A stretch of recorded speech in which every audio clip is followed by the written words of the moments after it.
है दोस्तों, नमस्कार। Welcome to my channel. And आज हम बात करने वाले हैं कुछ इन्वेस्टमेंट से लेकर के आप पैसे के बारे में क्या सोचते हो, पैसे के बारे में आपका दूसरे लोगों के साथ में नज़रिया क्या है, उसके बारे में देखने वाले हैं। बहुत ही अच्छा वीडियो होने वाला है दोस्तों, बहुत ही इंपॉर्टेंट वीडियो होने वाला है।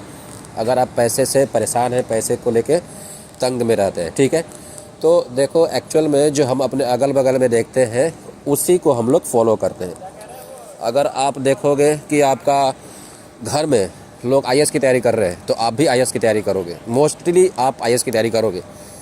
अगर आपके घर में लोग इंजीनियरिंग की तैयारी कर रहे हैं, इंजीनियर है, तो आपको भी 90% चांस है कि आप भी इंजीनियर बनोगे। अगर आपके घर में टीचर है तो मोस्टली प्रॉब्ली आप भी टीचर बनोगे। अगर बिजनेसमैन है तो आप भी बिजनेसमैन बनोगे। मतलब ये कॉमन चीज़ है, लोग अपने सराउंडिंग को ही फॉलो करते हैं, ठीक है। तो अगर आप पैसे से परेशान हैं या इन्वेस्टमेंट को लेके बहुत ज़्यादा सोचते रहते हैं, यार मैं इन्वेस्टमेंट तो करता हूँ लेकिन वो सक्सेस नहीं होता है, या मैं पैसा तो कमाता हूँ लेकिन मैं सेव नहीं कर पाता हूँ, इन्वेस्ट नहीं कर पाता हूँ, तो उसके बारे में आज ये वीडियो होने वाला है। यार चैनल पे नए होगे तो लाइक करना, सब्सक्राइब करना और अपने दोस्तों को शेयर करना जो पैसों के लेकर के, जो इन्वेस्टमेंट को लेकर के बहुत ज़्यादा परेशान रहते हैं, ठीक है। तो आपके अड़ोस पड़ोस में या आपके साथ वाले जो दोस्त हैं उनको देखो, उनकी मेंटालिटी कैसी है। जैसे कि मेरा एक दोस्त है, उसकी मेरे 3-4 दोस्त हैं, तो मैं सबकी मेंटालिटी आपको बता देता हूँ। एक दोस्त है, वो है सेफ इन्वेस्टमेंट वाला। मतलब हम लोग गुजरात में रहते हैं और गुजरात में सबसे ज़्यादा, गुजरात और महाराष्ट्र में सबसे ज़्यादा शेयर मार्केट खेला जाता है, ठीक है। शेयर मार्केट में लोग पैसा इन्वेस्ट करते हैं सबसे ज़्यादा। मैं हूँ यूपी का। जब हम यूपी में थे तो शेयर मार्केट को कुछ जानते ही नहीं थे, ठीक है। 25 साल तक मुझे पता ही नहीं था शेयर मार्केट कुछ होता है। जब गुजरात में आए तो पता चला शेयर मार्केट नाम का कुछ होता है और इससे लोग करोड़पति बनते हैं, ठीक है। लेकिन एक्चुअल में रोडपति बनते हैं, लेकिन ये सुनने में आया कि शेयर मार्केट से करोड़पति बनते हैं, ओके। तो तब मुझे पता चला कि शेयर मार्केट क्या होता है। तो जो मेरा एक दोस्त है वो बहुत सिंपल इन्वेस्टमेंट करता है, बहुत ज़्यादा चोचले नहीं फंसता है। तो वो पहले जिस कंपनी में काम करते हैं हम लोग, तो वहाँ पे वो पैसा इन्वेस्ट करता है, ठीक है। पहले करता था, फिर धीरे धीरे उसके पास पैसा इकट्ठा हो गया, गोल्ड में इन्वेस्ट करता था, कंपनी में इन्वेस्ट करता था, शेयर मार्केट में नहीं, कंपनी में, जिस कंपनी में काम करता है उसमें। फिर बहुत अलग अलग तरीके से एफडी करता था, ठीक है। अपने पास कैश में रखता था पैसे। कैश में कहने का मतलब कि आपका उसके वाइफ के नाम से जो अकाउंट है या मम्मी पापा के नाम से अकाउंट है उसमें पैसा डालता था, अपने पास नहीं रखता था लेकिन कम रखता था कि खर्च ना हो, ठीक है। और सीरियस रहता था पैसे को लेकर, रिलेशन को लेकर बहुत ज़्यादा। जैसे हम लोग क्या है, मौज मस्ती बहुत करते हैं, तो वो ऐसा नहीं करता था, ठीक है। करता था क्या, करता है। तो मेरा दोस्त की ये कहानी है। तो उसकी मेंटालिटी ऐसी है कि पैसे को वो संभाल के रखता है, सिंपल इन्वेस्टमेंट करता है, कभी भी वो रिस्की गेम नहीं खेलता है। बीच में शेयर मार्केट में थोड़ा बहुत आया था 1-2 महीने के लिए, बट फिर से वो वापस चला गया शेयर मार्केट को देख के, ठीक है। उसमें उसका पैसा थोड़ा बहुत नुकसान हुआ, 1000-2000 रुपया का, वो वापस चला गया। एक दूसरा दोस्त है जो मतलब शेयर मार्केट के लिए पागल है। मतलब उसको दिन रात शेयर मार्केट में ही जाना है। वो गोल्ड भी नहीं खरीदता है, वो एसआईपी भी नहीं करता है, वो लॉन्ग टर्म के लिए भी नहीं सोचता है। वो दोस्त है पूरा हाई रिस्क वाला। वो अपना पैसा जो है कि पूरा का पूरा पैसा लगा देता है। लोग कहते हैं शेयर मार्केट में, दोस्तों पुराने लोगों का कहावत है कि शेयर मार्केट ऐसी चीज़ है जिसमें अगर जो चला जाता है, घुस जाता है शेयर मार्केट में, तो वो चप्पल तक पहनने के लिए मजबूर हो जाता है। मतलब चप्पल तक, पुराने चप्पल घिस घिस के पहनता है। क्यों? क्योंकि उसको लगता है कि नया चप्पल ख़रीदूँगा, फिर नए चप्पल, उससे अच्छा मैं 200-300 रुपये का चप्पल ख़रीदूँगा, उससे अच्छा मैं किसी कंपनी का 200-400 शेयर ख़रीद लेता हूँ, 5-10 रुपये वाला शेयर, ठीक है। ऐसी मेंटालिटी आ जाती है। सॉरी, थोड़ा सा सर्दी हुआ है, ठीक है। तो ऐसी मेंटालिटी वाले भी दोस्त हैं। फिर मैं क्या हूँ, मैं भी हाई रिस्क वाला हूँ। मैं भी शेयर मार्केट में, मैं समझ लो कि मैं एक दिन में 3-3 लाख रुपया गंवाया हूँ शेयर मार्केट में। इतना ज़्यादा मैं रिस्की गेम खेलता हूँ, ठीक है। हालांकि मैं इन्वेस्ट किया था, जब मैं स्टार्टिंग में शेयर मार्केट में घुसा था, मुझे फ़ायदा हो रहा था अडानी में, और बाद में वो हिंडनबर्ग वाला वही एक रिपोर्ट आया कि कंपनी जो है कि गड़बड़ कर रही है कुछ, तो उसके बाद से भाई साहब मेरा पैसा जो दोगुना हो गया था, समझ रहे हो ना, वो वापस आधा हो गया। मतलब मैं दोगुना प्रॉफिट में था, जितना डाला था उतना प्रॉफिट में था, पता चला मैं जितना डाला हूँ उसका भी आधा हो गया है, ऐसा हो गया। तो मेरे साथ ऐसे भी हुआ है। फिर मैं इंट्राडे किया हूँ, इंट्राडे में मैंने 3-3 लाख रुपए एक दिन में गंवाया है, ठीक है। और प्रॉफिट जब होता है तो 2-4 हज़ार में लेके निकल लेता हूँ, और जब गंवाता हूँ तो 20,000 30,000 ऐसे गंवाता हूँ। तो मेरी मेंटेलिटी अलग है, ठीक है। पहले था, अभी मैं नहीं खेलता हूँ शेयर मार्केट से, मैं दूर रहता हूँ, क्योंकि मुझे पता चल गया है कि शेयर मार्केट अपने लिए नहीं है। देखो, हर चीज़ सबके लिए नहीं है, आप चाहो तो आजमा सकते हो, लेकिन उसमें फंसना मत, ठीक है। जैसे अभी एक मेरा दोस्त है, वो इन्वेस्टमेंट को लेके या पैसे को लेके क्या हो गया, उसके पहले वो सही था, लेकिन आजकल वो शेयर मार्केट में घुस गया है, ठीक है। शेयर मार्केट में जितना भी IPO आता है वो लगाता है, पैसे डालता है, फिर पैसे डाल इंट्राडे भी आजकल करने लगा है। तो शेयर मार्केट ऐसा है जो आपको बर्बाद कर देगा। मुझे तो यही एक्सपीरियंस मिला है, शेयर मार्केट आपके पूरे पैसे को खा जाएगा, आपको पता नहीं चलेगा। तो शेयर मार्केट में मत जाना। तो ये हो गया रिस्क वाला, ठीक है। तो ये तो दोस्तों के हो गए। जैसे आप अपने मम्मी पापा को देखे होंगे, आपके मम्मी पापा कैसे पैसे को लेके क्या सोचते हैं, क्या पैसे को लेके वो सीरियस रहते हैं कि नहीं भाई आज जमा कर लोगे तो कल पैसा आपको फ़ायदा देगा, या ऐसा लगता है उनको कि नहीं यार जो कमाया हो चलो खाओ पियो उड़ाओ, कल का कल देखा जाएगा। तो वो आपके मेंटलिटी में, आपके मेंटल में, सबकॉन्शियस माइंड में वो आपके रहता है कि भाई जब पापा ने ऐसे किया है तो मैं भी ऐसे ही करूँगा। तो आप भी जितना पैसे कमाते हो सारा का सारा पैसा उड़ा देते हो, ठीक है। आप आगे के बारे में नहीं सोचते हैं। लेकिन अगर वहीं पे अगर आपके पापा या आपके मम्मी या आपके चाचा, आपके घर वाले पैसे को लेके समझदार रहे हो, उनको लगा हो कि भाई आज मैं 100 रुपया कमा रहा हूँ, उसमें से 10, 20, 50 रुपया बचा लूँ, ठीक है, इन्वेस्ट कर लूँ, तो फिर आप भी वैसे ही करोगे। जैसे कि मैंने अपने दोस्त को बताया, एक जो मेरा दोस्त है वो पैसे को लेकर सीरियस रहता है, ठीक है। उसके घर में ऐसे ही मेंटलिटी रही है। उसका घर में बहुत पैसा था, मैं तो गरीब घर से था। उसके घर में मतलब उसके पापा हाँ, उसके घर पे बाइक था शुरू से ही, बचपन से ही ट्रैक्टर था, तो पैसे इन्वेस्ट करते थे, ठीक है। तो उसका भी आदत था कि भाई पापा से सीखा था, तो वो भी इन्वेस्ट करता था, संभाल के रखता था, ठीक है। अपने हम लोग देखे थे कि हम जितना कमाते हैं साला उतना ही नहीं चलता है। महीने के लास्ट में इधर उधर से जुगाड़ करना पड़ता है, या महीने के जब तक पैसा कहीं से आया नहीं, जब तक गेहूँ चावल ना बेचो तब तक खाने पीने को नहीं मिलता है।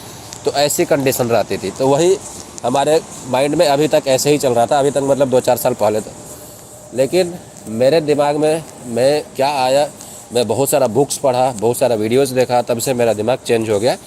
तब से मेरा जो मेंटलिटी है वो अलग हो गया है। मैं भी अब रिस्क जोन से, जो हाई रिस्क वाला इन्वेस्टमेंट था, उससे हट करके मैं अभी नॉर्मल में आ गया हूँ। मैं म्यूचुअल फंड करता हूँ, मैं गोल्ड खरीदता हूँ, मैं FD करता हूँ, मैं PPF करता हूँ, लेकिन शेयर मार्केट में नहीं जाता हूँ। शेयर मार्केट में जाता भी हूँ तो लॉन्ग टर्म के लिए सोचता हूँ, थोड़ा पैसा डाल देता हूँ, उसके बाद छोड़ देता हूँ। प्लॉट खरीदा हूँ, घर खरीदा हूँ, लेकिन मैं शेयर मार्केट में अभी नहीं जाता हूँ, ठीक है। तो ये हो, तो आप क्या सोचते हो पैसे के बारे में, वहाँ से आपको पता चलता है, ठीक है। तो यहाँ पे तो हो गया कि आप पैसे के बारे में आपका नज़रिया क्या है। अब लो रिस्क बिजनेस वाला, लो रिस्क बिजनेस में कौन कौन सा आता है। लो रिस्क बिजनेस मतलब कि क्या हो गया, तो लो रिस्क बिजनेस मतलब ये हो गया कि आप पैसे डाल रहे हो, ठीक है, किसी बिजनेस में या कहीं इन्वेस्ट कर रहे हो, तो उसमें नुकसान होने की संभावना बहुत कम रहता है। ऐसा नहीं है कि आप डालें तो आपका पूरा का पूरा पैसा या 70% 80% पैसा चला गया, नहीं। अगर आपका प्रॉफिट होगा तो भी थोड़ा कम होगा, अगर आपका लॉस होगा तो भी थोड़ा कम होगा। जैसे कि मान लीजिए कि आपने गोल्ड में ख़रीदा, हालांकि अभी गोल्ड का भाव बढ़ गया है, लेकिन पहले क्या था, गोल्ड का भाव नॉर्मल 8% 10% यही बढ़ता था, उससे ज़्यादा नहीं बढ़ता था, ठीक है। तो वो एक सेफ़ इन्वेस्टमेंट हो गया, ठीक है। म्यूचुअल फंड हो गया, म्यूचुअल फंड में अगर आप डालते हो तो सेफ़ इन्वेस्टमेंट हो गया, उसमें 8% 10% यही आएगा। LIC में अगर आप किए होगे तो वही आएगा 10%, LIC में तो 10% भी नहीं आता है, ठीक है। तो ये FD किए होगे तो उसमें 7 से 8% आएगा। तो ये सब सेफ़ इन्वेस्टमेंट है, आपको रिस्क नहीं रहेगा, आपका लॉस नहीं होगा पैसा, या होगा भी तो बहुत कम होगा। मतलब लॉस होता ही नहीं है, अगर होता भी है तो कम होगा, लेकिन जो प्रॉफिट है आपका थोड़ा कम रहेगा। जबकि हाई रिस्क वाले में क्या होता है, आपका प्रॉफिट भी ज़्यादा होगा, पैसा भी डबल भी हो सकता है और पैसा आधा भी हो सकता है। तो आज देखते हैं कौन कौन से जो है बिज़नेस और लो रिस्क वाले बिज़नेस है। तो सबसे पहले तो अगर आप कोई भी बिज़नेस कर रहे हो, ठीक है, तो आप कम पैसे से चालू करो। ज़्यादा पैसे लगाने के लिए मत सोचो, पैसे कम डालने के लिए सोचो। शुरुआत छोटा से करो। अभी मेरा एक दोस्त है, उसकी वाइफ जो है वो ऐसे नॉर्मल हाउस वाइफ थी। आजकल उन्होंने वो खाना अच्छा बनाती है, ठीक है, चिकन वगैरह नॉनवेज अच्छा बनाती है। तो लोग उनसे बनवाते थे और खाते थे। फिर उनको क्या दिमाग में आया, लड़कों के ही क्या दिमाग में आया, दोस्तों के, उन्होंने बोलने लगे कि भाई आप बनाओ मेरे लिए और आप चाहो तो पैसा ले सकते हो। अब सोचो, उनके पास में डेली का 10-10 ऑर्डर आता है, 1000-2000 रुपया दिन का कमा लेती है प्रॉफिट, ठीक है। तो सोचो कितना फ़ायदा हुआ। इन्वेस्टमेंट कुछ नहीं है, इन्वेस्टमेंट जीरो है। आपको गैस सिलेंडर लगना है जो घर पे पहले से ही था, बर्तन घर पे पहले से ही था, ठीक है, सिर्फ मेहनत लगना है। तो आप छोटे से शुरुआत करो, ओके। आपका जिसमें हुनर है उनका उसमें हुनर है, ठीक है, खाना बनाने में अच्छा है, तो वो उसमें अपना फ्यूचर बना लिए लोग। अब 30-40-50 रुपये लोग कमाए नहीं लोग। आपका ही देखो वैसे किसमें हुनर है जिसमें आपको अच्छा है, जो आपके अड़ोस पड़ोस वाले जो साथ वाले आपको बोलते हैं यार ये तुम इसमें अच्छे हो, तो उसको आप एक्सप्लोर करो, उसको आगे बढ़ाओ। छोटे से ही शुरुआत करो। जैसे कि मान लो कि आप मैथ में टॉपर रहे हो, तो आप चाहो तो मैथ का ट्यूशन दे सकते हो छोटे बच्चों को या बड़े बच्चों को, जिसमें भी आपको कंफर्ट हो, ठीक है। ये पढ़ाई से रिलेटेड हो गया। या अगर आपको आर्ट में, ड्राइंग में, आर्ट में, कला में, आप कला आर्ट अच्छा बना लेते हो, आप किसी का चेहरा बना सकते हो, किसी का फिगर इमेज कुछ बना सकते हो, आप वो भी काम कर सकते हो, ठीक है। आजकल देखो कितना यूट्यूब पे वायरल हो रहा है सर, तो वो भी काम शुरुआत कर सकते हो। धीरे धीरे शुरू करने का, फिर बाद में अपने आप ही एक्सप्लोर हो जाएगा। आप उसमें मास्टर रहोगे तो, या धीरे धीरे मास्टर बनते ही जाओगे। तो ये नहीं सोचने का कि मैं मास्टर हूँ तभी चालू करूँ। आप अगर इंटरेस्ट है, थोड़ा बहुत आपको जानते हो उसके बारे में, तो आप शुरू कर दो, ओके। और भी अगर आपको मान लो कि धंधा करने को मन कर रहा है कि यार मुझे जूस बनाना अच्छा लगता है या आइसक्रीम बनाना अच्छा लगता है, ठीक है, आप आइसक्रीम अच्छा बनाते हो, आप बिस्किट अच्छा बनाते हो, तो आप उस फील्ड में जा सकते हो, ओके। या अगर आप ऑनलाइन आना चाहते हो तो सबसे सस्ता जो है यूट्यूब है। कुछ नहीं करना है, आपके पास मोबाइल है तभी आप ये देख रहे हो वीडियो, तो आप मोबाइल से वीडियो बनाओ और उसको अपलोड कर दो। फ्रीलांसिंग कर सकते हो। फ्रीलांसिंग में क्या है, कुछ नहीं है। किसी चीज़ के बारे में अगर आपको नॉलेज है, आप उसको टाइम दो, पैसे लो, ठीक है। 1 घंटे के लिए कुछ चार्ज कर सकते हो। वैसे ही अफिलिएट मार्केटिंग जनरेट कर सकते हो। जैसे कि अगर आप अमेज़ॉन से, फ्लिपकार्ट से, नायका से जो प्रोडक्ट रहते हैं उनका लिंक बना करके, लिंक ले करके अगर आप शेयर करते हो, आपके लिंक से कोई ख़रीदेगा तो आपको 10-20% का कमीशन मिलता है। यकीन मानो बहुत फ़ायदा होता है इसमें, ठीक है। ये तरीका हो गया। या और भी तरीके हैं जहाँ से आप पैसे कमा सकते हो, और भी तरीके हैं। अब आप कमेंट करके बताओ कि आपको किस चीज़ में इंटरेस्ट है बिजनेस में, ठीक है। फ्रीलांसिंग हो गया, मैंने आपको बता दिया। और जैसे फ्रीलांसिंग आप राइटिंग में कर सकते हो, बुक लिखने में, या डिज़ाइनिंग में, प्रोग्रामिंग में, ठीक है। ऑनलाइन ट्यूशन हो गया, आप चाहो तो ऑनलाइन ट्यूशन दे सकते हो यूट्यूब पे, इंस्टाग्राम पे, फेसबुक पे, कहीं भी। सोशल मीडिया मैनेजमेंट कर सकते हो। अगर आपको सोशल मीडिया के बारे में थोड़ा बहुत नॉलेज है तो आप चाहो तो सोशल मीडिया जो छोटे छोटे यूट्यूबर्स हैं या जो बड़े बड़े यूट्यूबर्स हैं, शुरुआत छोटे छोटे वालों से करो कि मैं आपका जो यूट्यूब का वीडियो है उसको मैं अच्छा से एडिट कर कर सकता हूँ, या थंबनेल अच्छा बना सकता हूँ, या एसईओ अच्छा कर सकता हूँ, ठीक है, वीडियो वायरल करा सकता हूँ, जो भी आपको आता है। वर्चुअल असिस्टेंट कर सकते हो आप, ऑनलाइन सर्वे कर सकते हो, ऑनलाइन में ये सब कंपनियां कराती हैं ऑनलाइन सर्वे। डिजिटल मार्केटिंग कर सकते हो, जैसे आपका कोई प्रोडक्ट है उसको बेचना है ज़्यादा से ज़्यादा लोगों को, तो आप डिजिटल मार्केटिंग शुरुआत कर सकते हो। अफिलिएट मार्केटिंग आपको बता ही दिया हूँ। तो बहुत सारे तरीके हैं दोस्तों जहाँ से आप लो रिस्क बिजनेस कर सकते हो। मतलब आपका पैसा कुछ नहीं लगने वाला है, आप अपना धंधा चालू करके, बिजनेस स्टार्ट करके ऑनलाइन या ऑफलाइन बहुत सारे पैसे कमा सकते हो। तो ये था छोटा सा एक वीडियो जिसको मैं आप लोगों को समझाना चाहता था कि एक्चुअल में मेंटेलिटी क्या होती है। लोग जो पैसे कमाते हैं, जो पैसे बचाते हैं, जो पैसे इन्वेस्ट करते हैं, जो इन्वेस्टमेंट को लेके क्या सोचते हैं, आपके सराउंडिंग में, आपके अगल बगल में लोग क्या सोचते हैं पैसों को लेकर के, आपके दिमाग में भी वही रहता है। जैसे कि मैंने अपने दोस्त की कहानी बताया, मैं अपनी कहानी बताया, मैंने अपने दूसरे दोस्त की कहानी बताया, ठीक है। अब जैसे शेयर मार्केट में हमारे साथ में है एक थोड़ा एजेड आदमी है, 50 साल के, वो बहुत पहले से ही कर रहे हैं शेयर मार्केट, ठीक है, 20-25 साल से ही कर रहे हैं। मैंने उनको पूछा कि आपको ओवरऑल क्या प्रॉफिट हुआ है कि लॉस हुआ है, क्योंकि वो इंट्राडे और लॉन्ग टर्म दोनों करते हैं।